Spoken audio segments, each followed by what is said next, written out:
Welcome to the On the Gold podcast. I'm your host, Kevin Hoagland, and joining me today is my co-host and producer, Mr. Kevin Bell. Kevin, how are you today? Great. How's it going, Kev? It is going fantastic, man. I will tell you that summer has hit Arizona. I don't know what your temperatures have been like in California, but we've touched over 100 in at least a couple of days, and so the summertime prospecting rules are in effect for Arizona, at least for me. And for me, that means I get out at 4:30, 5 o'clock. The claim that I've been working on lately is less than a 20-minute drive, so I can leave at 4:30, be out there when the sun starts to come up, and have my detector or digging material by 5 o'clock, and I am back at the house by noon, maybe 1 at the latest. Yeah, not as bad here as there, but we're getting into the high 80s and peaking at the low 90s. So, yep, summer's here too. How was your last mining Thursday? We did well. We did a little over a gram, 1.06 grams. And how many hours were you on the ground this time? Oh gosh, we even left early. About 3 hours, I think. Well, you've hit the trend. I mean, you've done your prospecting. You know exactly where you're headed, and you're following that trend. And we've talked about that in previous podcasts. And you're there. And in our last podcast, we talked about the red dirt, and promised to do a podcast on it. So this is that podcast, but when we were talking about the red dirt, the more I thought about this, this may not necessarily be about red dirt. It's going to be more about indicators. And not every indicator has gold. And there's hundreds of examples of that all over the world. And you were talking about one a little while ago before we started the podcast, and it's one that I'm familiar with in Northern California. Sure. And one side of the mountain has gold and the opposite side doesn't. And, you see those kind of things in California and in Arizona. I mean, where you see it anywhere the where there's gold. Happened. Yeah. The injection happened on one side and just for whatever reason didn't happen on the other. Right.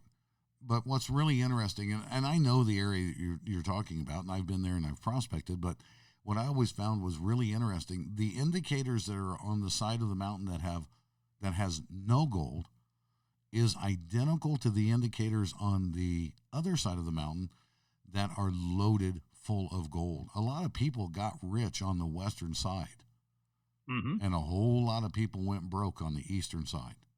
You bet. The only difference was just a slight chemical difference that facilitated the dispersion of the gold. I mean, that's all there is to it. It's just a very simple process. Well, it's actually a very complex process that we can't even fathom. Well, yeah, of course we can, but it's not something that we can do. And it doesn't matter how it happened. It just happened. And that's kind of, let's talk, and I'm going to jump right into the red dirt because it's interesting. I have had two people that I've talked to in the last month and a half that basically have come across the same exact type of just indicators. And I'm just going to call them indicators because that's what they are. And they're very, very similar. They're not identical, but they're very similar. And one of them is on a privately held claim that a fairly new to prospecting guy has. And then the other one is out on open land that doesn't have any claims. And where this particular area is not in claim. I've got a funny feeling by now it probably is because of what the end of this podcast is going to be. I'm sure that it will probably be claimed by then. But let's talk about this. Had a guy call me, fairly new to prospecting, said, look, everybody talks to me about going to the red area and looking for these indicators and doing this and doing that. And I went to this spot while I was just out prospecting. I was out walking around. I was looking at these different things, and I ran across this spot that was just incredibly red. Lots of lots of rust, lots of everything that you would think of as an area that would have gold. And he described the area, said it's about 30 feet wide, about 60 foot long, and he started prospecting it.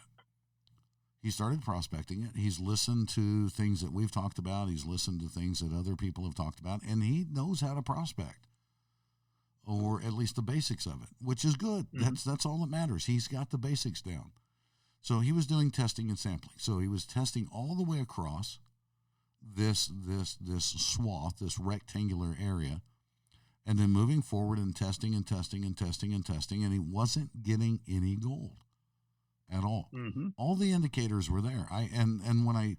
When he got done telling me about the area, I said, okay, now let's go back and let's talk about what you saw and what you were dealing with. So my first question to him was, is there iron mineralization there? Is there iron? You're saying that it's a red area. Well, not every red area has iron. Okay, is there iron mineralization? Absolutely. Everywhere I put my magnet, just iron. Loads and loads of iron. Okay. And tell me about the rock. Tell me about all this, because what he was describing to me at one point is that there was this one part of this had just dirt on top of it. He got into it, and then he got into some really fine gravel, and as he was starting to dig down a little bit more, he got into these rocks, and these rocks were compacted in these different areas, and he was moving that out. He was pulling that material, getting it into the bucket, classifying it down, panning it, and still not finding really any gold. He found a few specks. So after he described everything to me, I said, okay, now tell me a little bit more about what you were looking at. Think about it. Tell me what you were seeing as you were doing your testing and doing your sampling. And as he started to describe what he was working, realized it was cobble. It was rounded river rock cobble. Yep. And I just, I said, hey, the only thing I actually said to him was, hold it. What you're describing is cobble. And he went, yeah, it's cobble. It's definitely cobble material, and it's packed in, and you can see, there's black sand all around it and these different areas. Like, wow. Okay. Keep going. And he described more and more, and at that point, as he was going on, he stopped for a moment, and he went, it is cobble, isn't it? I said, yeah, it is. What you're describing is cobble. Right. And now what are you going to do? And he went, well, I was in a water channel. Perfect. Good job. You figured that one out. You were in a water channel. Great. So now what? And he started thinking. I'm not giving him any answers. All I'm doing is letting him realize what he was doing. And what had happened is he one of those things, couldn't see the forest because of the trees, something like that. He's sampling, he's not getting anything out of it.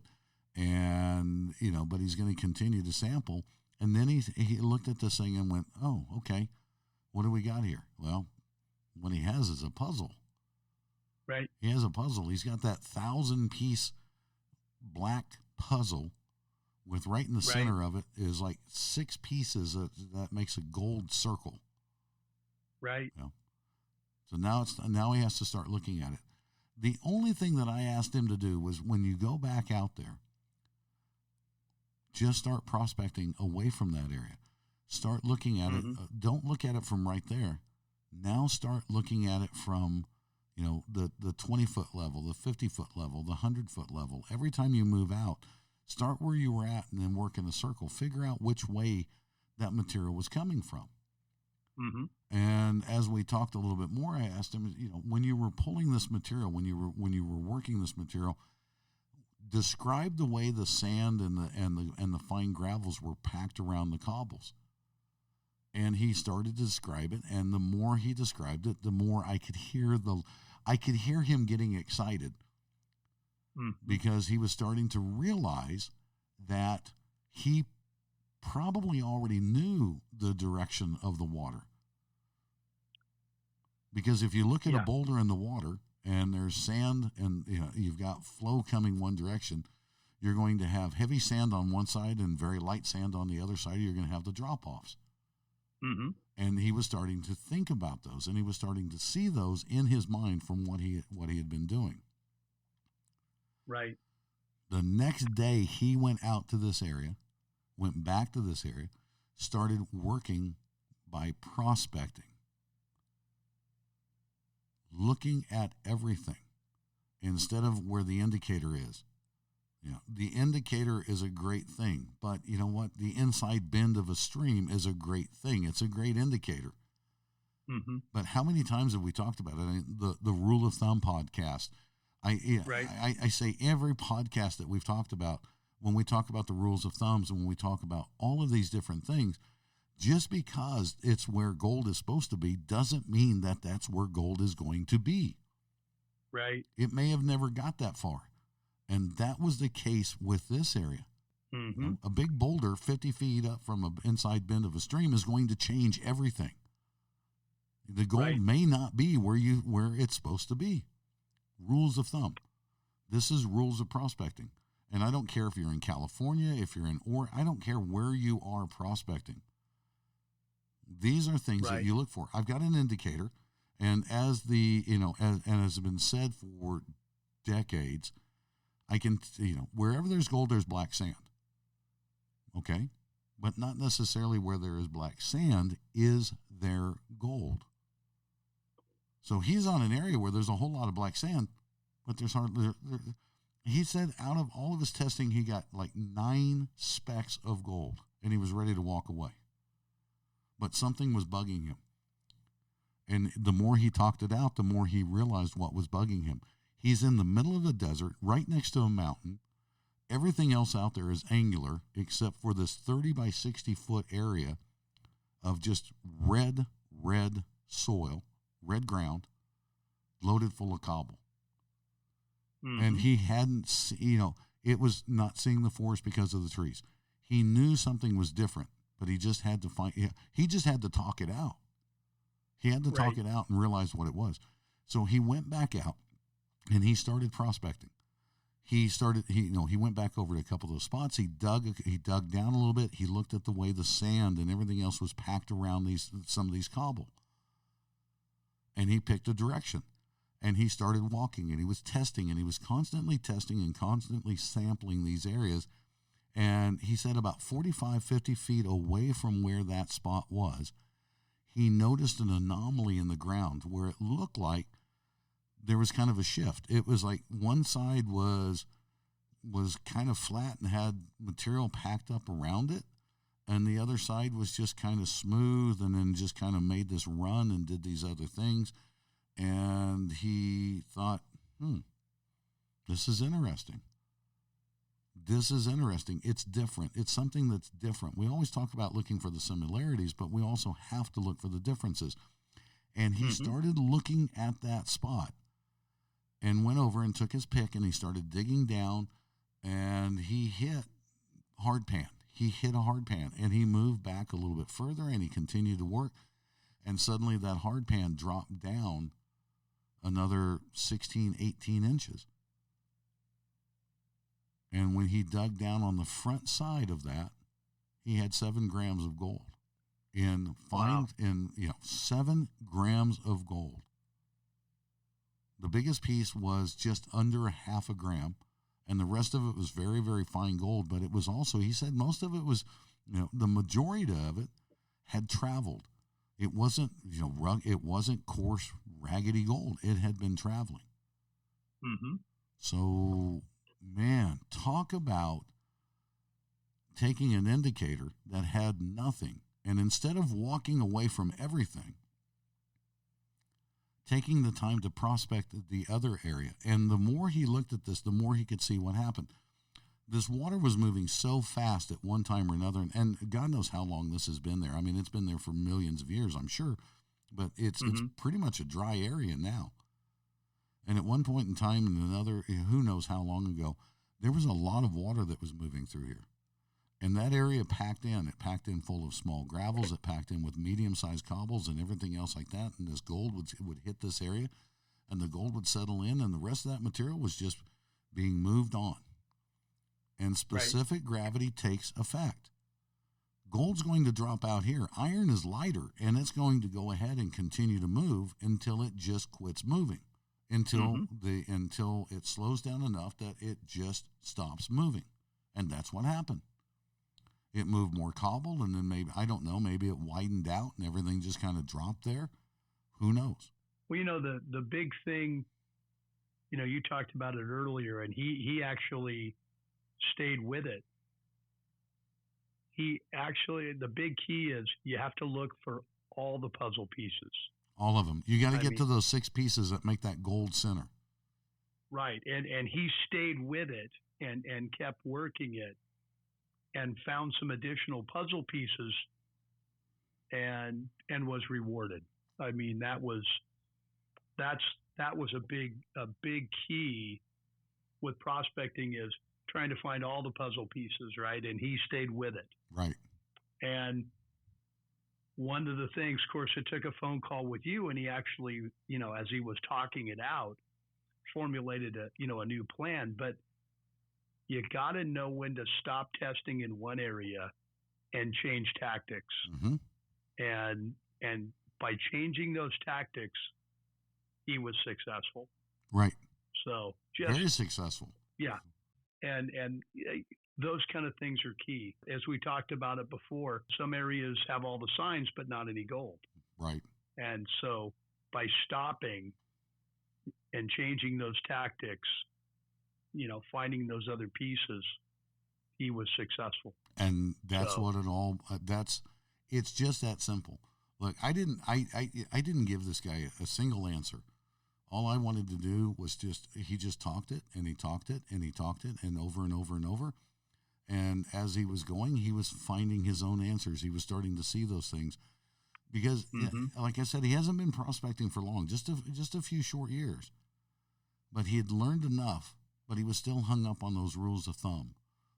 Look, these heavy mineralized areas. So, gosh, if you're out there hanging out in the desert or on the side of a hill or something like that, and you see a red area, it doesn't mean that it's not going to have gold, but you need to know what that mineralization is. I mean, like I said, there's red areas. I can take you to places right now out in the desert 5 miles from here where it's absolutely blood red soil with all of the almost every indicator that you could absolutely ever want in a gold bearing area, and it's just completely, totally devoid of gold. That one chemical, that one thing that made the difference. But what's really interesting about one of these places is that it's something that you can see from just about everywhere you're driving, and you come across this. You can see, and then you can tell that people have prospected it. They've tested it. They've sampled it. They didn't have anything. But around that area, within about a mile of that area, there's a lot of gold mines that are very successful placer operations. So that was old timers knowing to look at that. That was not just old timers, but even the modern guys that are out there. Taking what they saw, realizing where the gold wasn't, and now let's figure out where it is. Yeah. It was just a big beacon. It was a big beacon of, this is an indicator, but it's the wrong indicator. Now let's find something that works. Any other takeaways? No, I think we covered them all. And like you said, we talked about the red dirt today, but the big thing is it's all an indicator. And putting those pieces together and realizing which indicators are important and following it based on that, and thinking out of the box, stay away from the rules of thumb, get out of the box. It's going to make you a successful prospector. Sure, I agree. And I'm not going to necessarily say stay away from the rules of thumb. Just know that the rules of thumb don't always apply. Gold's not always in the inside bin. Gold is not always associated with the blood red material. Gold is not always here. Gold is not always there. I mean, there's a lot of rules of thumb when it comes to prospecting, and some of them are spot on. But all it takes is one tree or one rock or something that takes a rule of thumb and completely puts the gold somewhere else. So Right. I think for me, the big takeaway today is that what I want people to take away from this today is you may be on a spot that really looks right, but it may not be right. But don't just walk away. Find out why it looks right and it's not. You might be shocked at the answers. You might be shocked. 45, 50 feet away, in an area that the only indicator there was just a little bit of difference between one side to the next side, was 7 grams of gold, a little pocket. I'll take 7-gram pockets all day long. You betcha. We hope you enjoyed this episode of On the Gold. This was really designed to be a down and dirty, quick training about getting out of the box. If you find the indicators and everything looks right and there's no gold, don't walk away from the area until you've looked around and looked at the bigger picture. Those 6 little pieces of the puzzle that made up the gold in the center, you have to build the entire puzzle just to be able to put those 6 pieces of puzzle in. Remember that the rules of thumbs are rules of thumb. They may not apply in every situation. If you like the On the Gold podcast, we ask that you go to our Buzzsprout page, which is onthegold.buzzsprout.com, and that's Buzz, B-U-Z-Z, Sprout, S-P-R-O-U-T.com. Hit your favorite player and subscribe to the On the Gold podcast. That way, every time we have a new episode that comes up, it'll automatically download onto your mobile device, or at least give you a notification that we have a new episode up. Until the next time, please be good to yourself, be good to others, and go out and prospect. Go out and prospect.